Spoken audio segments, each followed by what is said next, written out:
In the heart of Malaysia, Yelena Belova makes a daring leap from the top of a towering building, landing with deadly precision.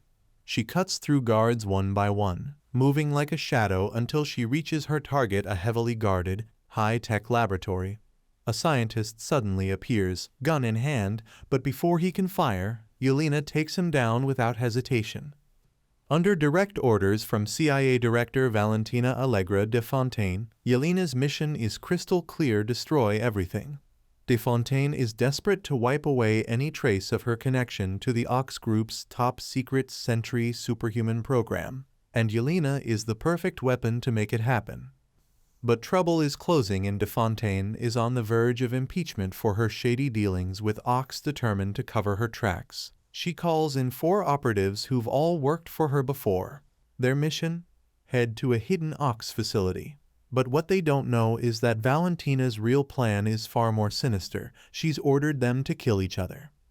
The moment they arrive, chaos erupts, blades, bullets, and betrayals fly. Ava gains the upper hand, ultimately taking Antonia's life. But then, in the middle of the bloodshed, something unexpected happens. A mysterious man named Bob, suffering from amnesia, is released from a suspended animation pod right there in the room. It doesn't take long for the truth to hit them. They've been lured here not for a mission, but to be destroyed, along with the facility and all evidence of de Fontaine's crimes. Realizing the setup, the surviving operatives reluctantly form an uneasy alliance, fighting to escape the death trap. But there's one more twist. When Yelena and Walker physically touch Bob, they're suddenly hit with haunting visions, flashes of their darkest, most painful memories. Back at headquarters, Valentina de Fontaine gets the worst possible news: the team survived. Even worse, she learns that Bob isn't just some random escapee. He's a volunteer from the original Sentry trials, long presumed dead. Wasting no time, de Fontaine heads straight to the scene. But Bob isn't going quietly. He creates a daring diversion, drawing enemy fire so Yelena, Walker, and Ava can slip away. The gunfire tears into him, yet he doesn't bleed, doesn't even flinch. Instead, Bob's powers erupt. He suddenly shoots upward into the sky, completely out of control, before crashing back down into the compound with bone-shattering force. Before he can recover, he's captured and transported to none other than the former Avengers Tower in Manhattan, now rebranded as the Watchtower.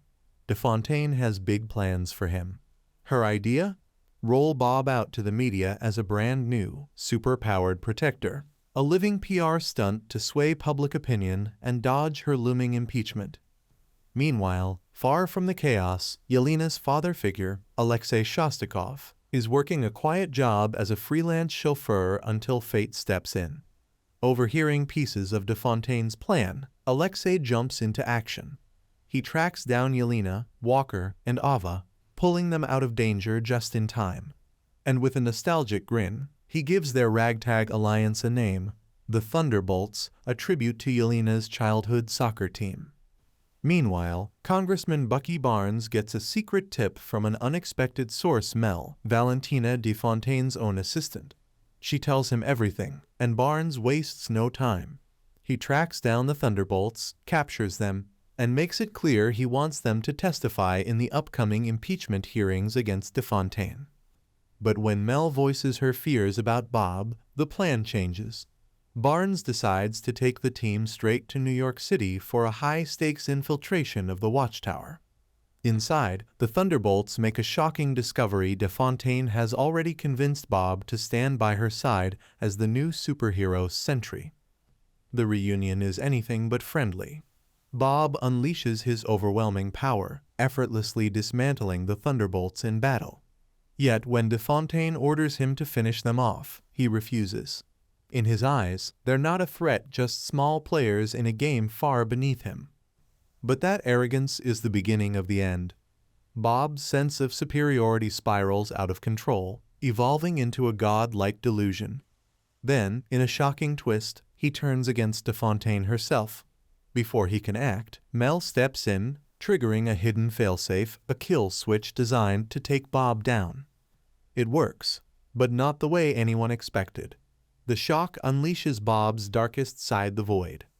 This destructive alter ego, born from the depths of his depression and insecurities, magnified by the Sentry experiments, bursts free.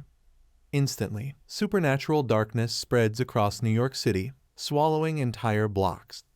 Citizens are trapped in terrifying visions of their own worst memories, and the Thunderbolts now face something far more dangerous than DeFontaine ever was.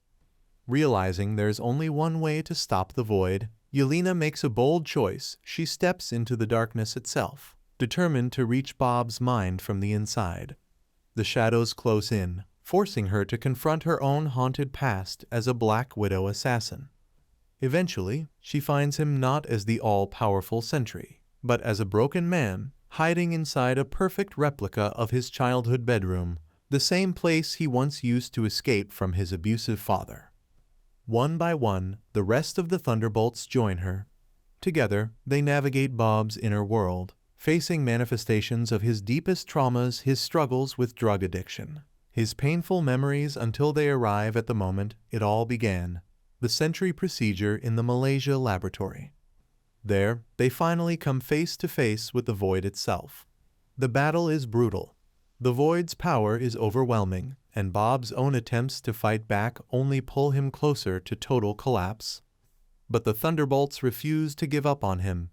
They surround Bob, embracing him not as a weapon, but as a friend. Bob takes control, forcing the void back into submission. Light floods the city. The supernatural darkness vanishes, and the people of New York are freed from their nightmarish visions. With the void gone, the team turns their sights on Valentina DeFontaine. But she's already moving to save her own skin. She stages a press conference, introducing the Thunderbolts as the so-called New Avengers and taking full credit for their victory. But Yelena leans in close to Valentina and whispers with icy certainty, "We own you now." In the post-credits scene, 14 months have passed. The so-called New Avengers, now including Bob, are gathered together, but things aren't exactly peaceful. They're deep in discussion about a growing rivalry with Sam Wilson, who has assembled his own Avengers lineup and is now suing them for trademark infringement. As if legal battles weren't enough, there's also trouble brewing far beyond Earth, an unresolved crisis unfolding in outer space. But before they can dive into solutions, alarms blare through the watchtower. The team rushes to the monitors, and their jaws drop. An extra-dimensional spacecraft has just entered Earth's atmosphere. Towering across its hull is a massive, unmistakable emblem, the number 4.